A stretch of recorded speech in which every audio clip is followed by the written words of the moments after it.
Hello बच्चों, let's see this question. The question says RH factor is responsible for which of the following disease? RH factor जो है सो किस disease के लिए responsible होता है? हमारे पास ऑप्शन है AIDS, Turner syndrome, erythroblastosis fetalis, sickle cell anaemia. तो आइए हम ऑप्शन वाइज चेक करते हैं। हमारा की कॉन्सेप्ट क्या हो जाएगा? डिजीज।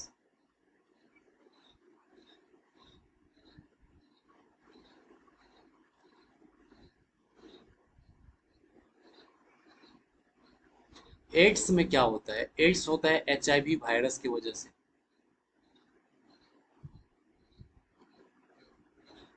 ये एक वायरल डिजीज है।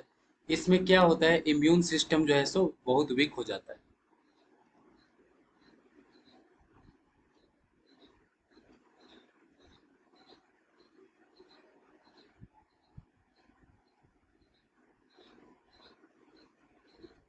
Become weak. टर्नर सिंड्रोम में क्या होता है? XO वाला कंडीशन होता है, यानी ये एबनॉर्मल फीमेल होती है।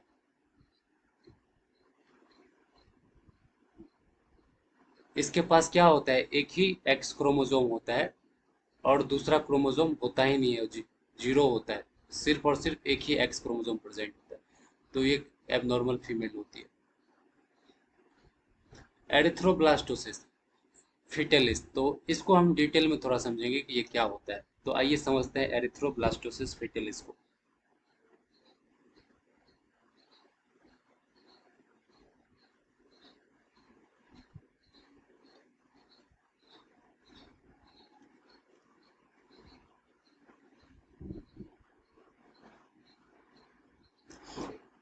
इसको समझने से पहले मैं RH पॉजिटिव और RH निगेटिव ब्लड सेल्स के बारे में बात करूंगा। यहाँ पे दो RBC प्रेजेंट है। RBC है। RBC मतलब रेड ब्लड सेल। इस RBC के सरफेस के पे क्या प्रेजेंट है? RH antigen.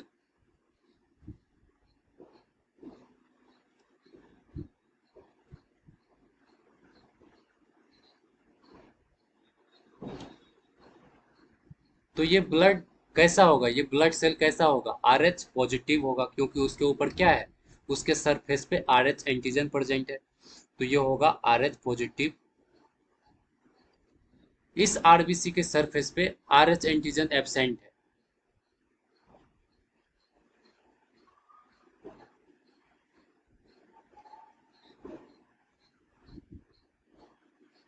तो ये जो ब्लड सेल होगा वो कैसा होगा? RH negative.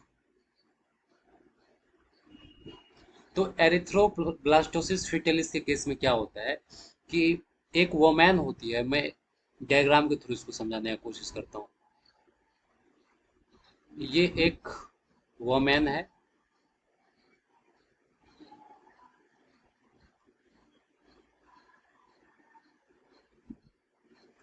ये प्रेग्नेंट वोमैन है।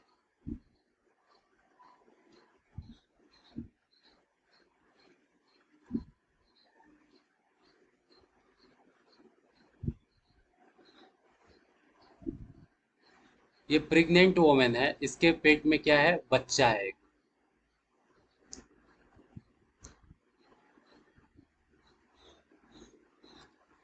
ये जो वोमैन है वो क्या है? RH negative. ये वोमैन कैसी है? RH negative. यानी इस वोमेन का जो ब्लड सेल है RBC, उसके सरफेस पे RH एंटीजन प्रेजेंट नहीं है, एब्सेंट है। इसके पेट में जो बच्चा पल रहा है, इसके गर्भ में जो बच्चा है, वो जो बच्चा है वो कैसा है? RH positive. तो पार्चुरेशन के वक्त जब ये माता जो है सो अपने बच्चे को जन्म देती है, तो क्या होता है? कुछ ब्लड सेल जो है सो लीक होके मदर के ब्लड सर्कुलेशन में एंटर कर जाता है। ये क्या है? RBC। इस RBC के सरफेस पे क्या प्रेजेंट है? RH एंटीजन, यानी यह है RH पॉजिटिव।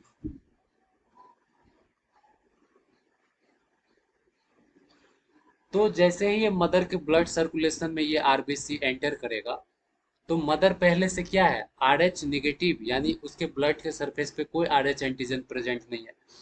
तो मदर का जो बॉडी है वो वो इस आरबीसी के अगेंस्ट में क्या करेगा, एंटीबॉडी का प्रोडक्शन स्टार्ट कर देगा, एंटीबॉडी प्रोडक्शन।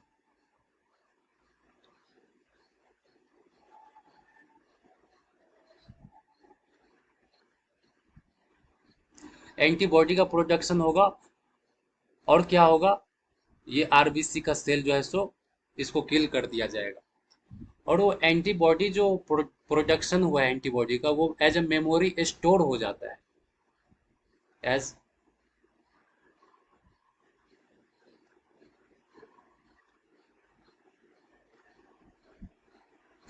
अब अगली बार जब ये महिला फिर से प्रेग्नेंट होगी, अगर उसका बच्चा जो है सो फिर से आरएच पॉजिटिव हुआ, तो उस टाइम क्या होता है on next pregnancy,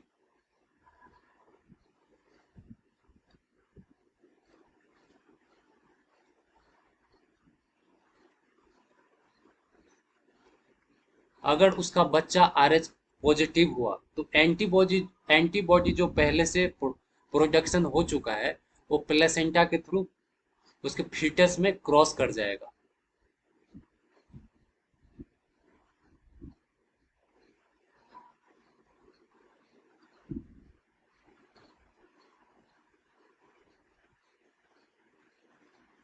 to foetus body,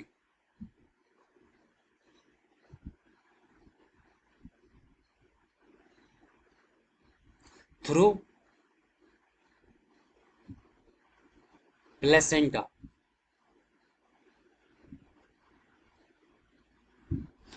तो एंटीबॉडी जो है सो प्लेसेंटा के थ्रू उस फीटस के बॉडी में एंटर कर गया।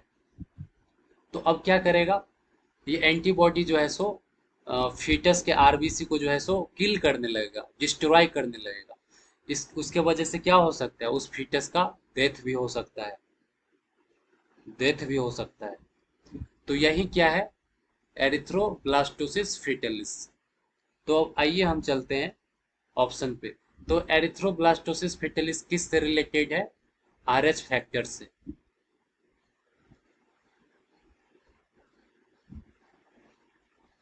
तो ये ऑप्शन क्या हो जाएगा, करेक्ट हो जाएगा। ये इनकरेक्ट होगा, ये incorrect. Sickle cell anaemia, sickle cell anaemia के केस में क्या होता है कि उसका जो एक पॉलीपेप्टाइड चेन होता है, beta globin chain,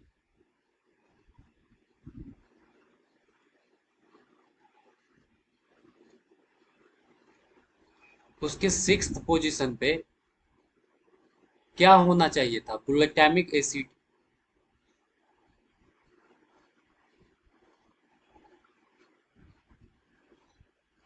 glutamic acid होना चाहिए था सिक्स पोजीशन से पे, बट ग्लूटामिक एसिड नहीं बन के वहां पे क्या आ जाता है, वैलिन। जिसके वजह से क्या होता है, आरबीसी जो है सो सिकल सेप हो जाता है, सिकल सेप।